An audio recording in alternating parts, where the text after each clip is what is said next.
don't know if anyone's ever told y'all that.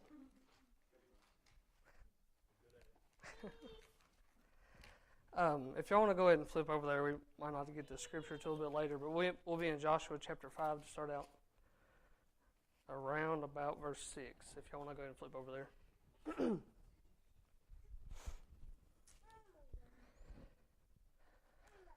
It was been a kind of interesting week. It's been a very long week for me.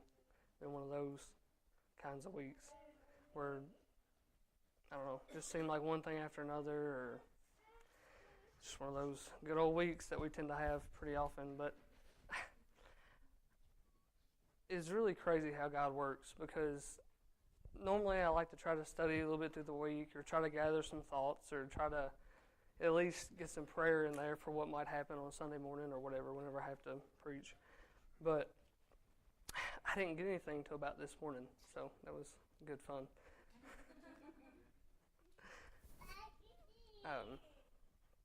But how often do we go through the monotony of the week, or the hustle and bustle of life, and forget about who God is? We forget about His infinite goodness. We forget about the fact that He came and He died on the cross for us. We forget about the fact that He wants to have a relationship with us each and every day. And we also forget that He wants to take us places and show us things that we've never seen or heard before. He wants us to get lost in a place called wonder. But how often do we go through Monday morning at work, Tuesday at work, Wednesday might be okay, we got church, but Thursday at work and Friday at work, and Saturday we're usually busy doing something. So how often do we get lost in that monotony or the hustle and bustle and forget all about God? When we're called to be in a relationship with Him, when He wants to show us things that are endless, but we just, and whenever I say we, I'm preaching on myself, because that's easier. But I get so tore up by the week, I forget all about who God is and my whole purpose for being here. But speaking of something called wonder, it seems like it's been a hot minute since we learned about what wonder is. And it's been a hot minute. Yeah, hot minute. And what it means to be in wonder. So I want you guys to be completely honest with yourself. I'm not going to ask you to raise your hands. But how many of us are still in complete awe of who God is? To the point it affects your everyday life. To the point where it, like you talk about Wednesday, when you start seeing impossible situations possible. Are we really still in awe of God? Give that a minute to sink in. But that being said, the title of this message would be Wonder Revisited. I definitely think it's good to review. And I know that's something we used to talk about a lot, but it seems like we haven't really talked about up until this morning how awesome God is. It's kind of funny how that works. But anyways, so those thoughts that I had there in the beginning stem from a wedding that Cassie and I attended yesterday. And I'll explain how all of that fits in a minute. But like I said, I'm preaching on myself. I just feel like over the past few months that concerning my spiritual walk, I've been in a place of monotony or complacency, if that's what you want to call it. Just, I'm not, not where I used to be, definitely not where I feel like I should be, but caught somewhere in the middle. And based on past teachings, normally I would say that the middle part between A and B is the process, right? Well, something God showed me whenever I was studying and praying over this morning was that sometimes we use the process as an excuse for complacency. We get caught in between that place of point A and point B, and we're just happy with saying, I'm in the process. It's okay. If something that we do wrong or something God shows us, just in the process. Or if we're not obedient, just in the process. And so, I begin to think over right now, like, what are some different causes of using, or excuses as using the process for complacency? And one of the big ones for me is being battle conscious. Because if I'm so worried about the battle, if I'm worried about how the enemy's going to attack this week, or if I put too much focus and emphasis on those mushrooms you talked about last week, we become battle conscious. We become exhausted. And as we've learned over past teaching, we're called to be restful, or in rest. So being battle conscious is a big reason to become complacent, because if you're focused on the battle, then you're not focused about the one who already gave you victory. So if we put our focus on the one that gives us victory, then we're not going to be stuck in complacency. And this next one hit me really, really, really, really hard.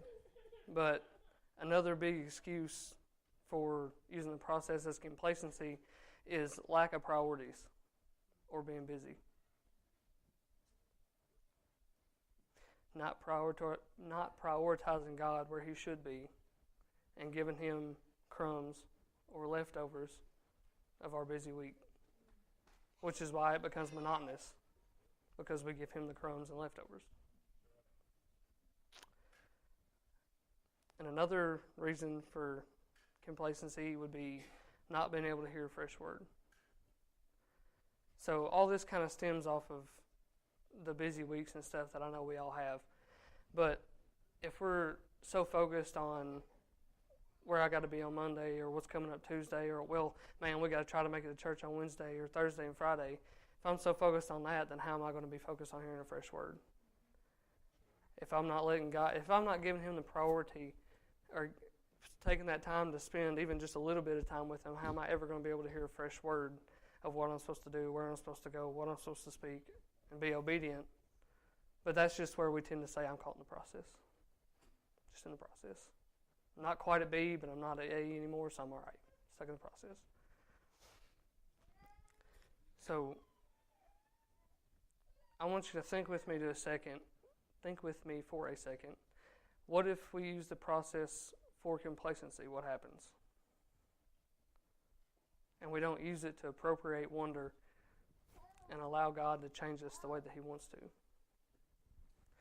So flipped over to Joshua chapter 5, verse 6. We begin to get a little picture of what happens whenever you become complacent, or you become stuck on battle consciousness, or become caught in those old things. It says, "For the children of Israel walked 40 years in the wilderness, till all the people who were men of war who came out of Egypt were consumed, because they did not obey the voice of the Lord, to whom the Lord swore that He would not show them the land which the land had sworn to their fathers that He would give us, a land flowing with milk and honey." So all the children of Israel that had chose to continue with the bondage of Egypt after they had left the bondage of Egypt were consumed or cut off. So what happens whenever you begin to go back into that place of complacency? You start to slip further and further and further back. And if God's moving further and further forward, kind of put two and two together. So if we don't appropriate wonder, then we will eventually die off or be consumed by the enemy. We can also be consumed by the process of all the things that God's wanting to try to change in us, of all the things that God's wanting to take us to, but we're not there yet. We can become consumed by all of those things and try to make them happen on our own. Or we can just be consumed with the fact that God's got His hands on us, cutting on us, and we see that as a bad thing, and we begin to have a false view of who God is. An example of that would be like, we're in the process or whatever, and something happens, and your first reaction is, well, why in the world would you allow this to happen to me, God? I'm doing what I'm supposed to be doing. I've left point A, and I'm trying to march to point B. Why in the world would this happen? Well, if you were appropriating wonder appropriately, then you would see that it's God's hands on you trying to either build strength in this situation or cut on you in this situation because of something you may have in you that needs to be cut off. We need to allow those things to happen. So it's absolutely important for us to appropriate wonder. Now, just disclaimer, I battled with what word to use right there for a good hour this morning because I didn't know if appropriate was right. And until I got to church this morning and me and Cody had an argument about it. And then Bobby straightened it all out. So we're good. Just kind of a funny spot there. But how in the world do we appropriate wonder? It's a good question. In the middle of a busy week, when we have all things going on around the clock, how in the world do we take time to appropriate wonder for God or of God? So if you flip over with me to Joshua chapter 4. It's a big flip. And we'll start in chapter 4, verse 1. And this is a very familiar scripture. I know Cody's preached on it before. And it came to pass, when all the people had completely crossed over Jordan, that the Lord spoke to Joshua, saying, Take for yourselves 12 men from the people, 1 man from every tribe, and command them, saying, Take for yourselves 12 stones from here, out of the midst of the Jordan, from the place where the priest's feet stood firm. You shall carry them over with you, and leave them in the lodging place where you lodge tonight. Then Joshua called the 12 men from whom he had appointed from the children of Israel, 1 man from every tribe. And Joshua said to them, Cross over before the ark of the Lord your God into the midst of the Jordan, and each one of you take up a stone on his shoulder, according to the number of tribes of the children of Israel. That this may be a sign among you when your children ask in time to come, saying, What do these stones mean to you? Then you shall answer them that the waters of the Jordan were cut off before the ark of the covenant of the Lord. When it crossed over the Jordan, the waters of the Jordan were cut off. And these stones shall be a memorial for the children of Israel forever. So they took these stones and made a memorial of what God had done for them. And then whenever it talked about future generations, whenever they ask, what were these stones for, what they mean to you, you get to tell them what God did for him. Or they had got to tell him what God had done for them. So we appropriate wonder by remembering what God has done for us, by revisiting our memorial stones.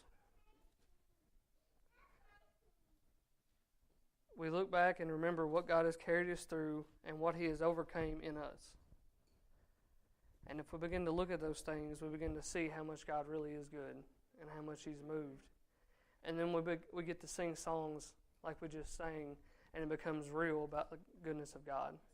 It becomes real how much of a king he is and how much we are in all and can be in all of him. He also shows we can find times where we've doubted, and he showed us faith in times where we were on the mountain in that nice high, that mountain high, or we can get in the valleys where he's carried us through our lows. We look back and we know that God has and will always be with us. So what does that do? That begins to work up wonder in our own hearts. It shows us that his goodness is there. And it lets us dream or wonder about how he's going to carry us through each situation or what the promise will be like. So if we find ourselves stuck in that moment of complacency, if we find ourselves in that monotonous week, just take a moment and stop and look back at what God's done for you or what God does in other people. Not to point anybody out, but I really love it. I love it when Shelly gets tore up about how far Josh has come. Because that's another big thing. Whenever we're in a group of people, in a company of people, when we honor each other and where the situations God's brought us out of, it's going to draw us closer together, and it's going to just continue to grow that goodness that we know that God is. And whenever we say that he's infinitely good, then if Tanya goes through something and I see God moving her situation, and then if I go through something and he overcomes my situation, that just grows God's goodness over and over and over. So if we do appropriate wonder correctly through the process, then God's going to cut off the things that he needs to cut off, and the entire time we're going to be in celebration. It's like he was talking about this morning in the prayer room. Instead of it being a bad thing, or instead of using the process as an excuse, God can do the things in you that he needs to get done, at the same time taking you to places you've never been, showing you goodness that you've never known, blessings you've never known, using you to work through situations that we normally see as impossible. So I'm sure y'all are wondering how a wedding fits into any of this at all. But yesterday was Sarah Kate and Noah Beard's wedding. That's Troy Long's daughter. And some of y'all don't know. And of course we got there running late as normal. And it was pouring down the rain, and they had their wedding outside in the rain. But as much as I like to say that I don't like to go to weddings, something, and this is where this whole wonder thought process came from yesterday, is what God showed me. Not that I don't love Cassie, not that my love for her is any different from whenever we first got married. If anything, it's more. But I know we've gone through our fair share of struggles and trials as a newly married couple. But just being able to see two people commit themselves to each other in faith and love and in the Lord just brought out the passion and love that I have for her on our day. And we kept talking about the day that we got married over and over on the way back. And then God began to show me, like, that's how it is with me. It's like when we get in the complacency or get caught in that hustle and bustle, remember the day that you met God. Remember the day whenever your souls were first entangled with the Father. How much passion and love and joy and newness there was. Just look back whenever you get in those places of complacency and see the Father's love that was there that's not any different. And like I said, it's more than it was then. But we just get so caught up in the hustle and bustle. And so I'm going to have Bubby play a song. And I've played it before, but it's a song about like the first time you meet God and what God actually thinks about you. So you don't necessarily have to come to the altar, or you just do what you got to do. But I want you to like sit and give it some serious thought about the first time that you were face to face with Yahweh. First time that you truly saw the fire in his eyes coming after you, but in a good way. In passion and in love. So I'm going to ask him to play it and just take a second to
I just want to thank God so much for whenever He first looked at me like that.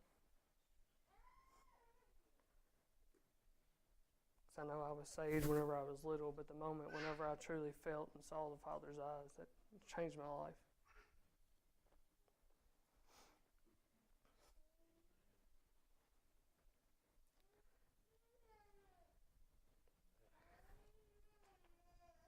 And so, another way that we can appropriate wonder is something that has been taught here before, but honoring those before us, or honoring what others do. And I'm not sure why that God told me to do this, but a long, long time ago, whenever Cody first started this church, and we first started on this journey that God's had us on, this process that God's had us on, Cody showed a video about identity that kind of started the whole thing. And so I know this is going to be weird and after all of that, but in honor of Cody and in honor of where God's brought us from, I'd like to show that video again. And with that, that's all that I have.